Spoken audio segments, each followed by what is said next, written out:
વાઘોડિયા તાલુકાના રોજિયાપુરા ગામે વહેલી સવારે દીપડાએ વાછરડાનું મારણ કરી દીપડો ભાગી ગયો હતો. ગામ લોકો ચિંતિત બન્યા છે. દેવનદી કિનારાના વિસ્તારમાં દીપડા દેખા દેતા હોય છે. દીપડા અવારનવાર વિસ્તારના રહીશોને હેરાન કરતા હોય છે. જે ગામડાના નદી કિનારાના વિસ્તારમાં લોકો રહેતા હોય છે, તેમના જે પશુઓ બાંધેલા હોય છે તેમના દીપડાઓ મારણ કરતા હોય છે. ત્યારે આજે વહેલી સવારે જ એક વાછરડાનું મારણ કરવાથી પશુપાલકો ચિંતિત બન્યા છે. રોજિયાપુરા ગામની સીમમાં અરવિંદભાઈ પરમારે પોતાના ખેતરમાં પોતાના પશુઓ બાંધ્યા હતા, ત્યારે દીપડાએ બાંધેલ વાછરડી પર હુમલો કરી મારણ કરી ભાગી ગયો હતો. લાગતા વળગતા વિભાગને પશુપાલકો તેમજ ખેડૂતોએ વારંવાર રજૂઆતો કરવા છતાં દીપડાનો ત્રાસ ઓછો થતો નથી. હવે તો પશુ અને ખેતરે બાંધવા પણ જોખમી બની ગયા છે.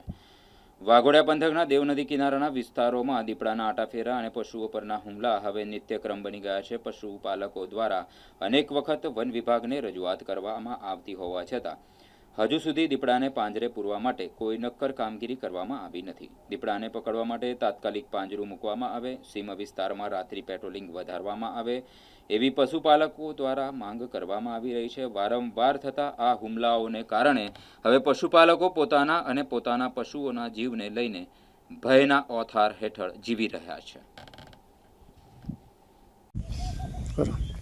પરમાર અરવિંદભાઈ ફતેહસિંહ, રોજિયાપુરા ગોરજ. અમારે અત્યારે શું છે, ગાયો ભેંસો ખેતરમાં એમ કે રહેવાનું ગામમાં અગવડના લીધે ખેતરમાં બાંધવી પડે છે અને દીપડાનો ત્રાસ એટલો બધો વધી ગયો છે કે આજુબાજુ વનકુવા, મહાદેવપુરા, વસેલ, મુવાડા, આસા, ગોરજ કે વધારે પડતો ત્રાસ છે કે નાના મોટા બચ્ચાને વધારે નુકસાન કરે છે. બચ્ચાના મોટા પશુને પણ નુકસાન કરે છે. એનું કંટ્રોલ કરવા માટે જવાબદાર ફોરેસ્ટર હોય તો જવાબદારી એમણે જ હોય. એ લોકો એવું કે તમે કાળજી રાખો, તો અમે કાળજી તો કીધું કે એને દરરોજ તો એને કંઈ અમે જોઈને બેસી ના રહીએ અને એની સામે થામે સવારે 5:30 વાગે આવેલો છે. અમારા કાકા સામે સૂતા હતા, ભાઈ નહીં સૂતો હતો અને અહીંયા આગળ આવ્યો એટલે એને બેસોડી ઊભી થઈ. એ લોકોએ પછી છટકી ગયો. થોડી વાર પાછો આવ્યો એટલે એમને ત્યાંથી બેટરીમાંથી અહીંયા આગળ ખેંચતો, પછી બેટરી પડે એટલે ભાગી પાછળ મારી નાખ્યો. આવી રીતે મારે 3 વાછરડા ખલાસ કરી નાખ્યા છે. 2 વર્ષ પહેલાં પણ 2 વાછરડા કર્યો હતો. એટલે આ વારંવાર થાય છે તો ફોરેસ્ટરની પૂરેપૂરી જવાબદારી હોય કે આટલી બધી પ્રજા વધી જાય છે દીપડાની, તો એનો કોઈક તો કંટ્રોલ કરવો પડે ને. એમ એવું તો નિરાકરણ લાવવું એમ.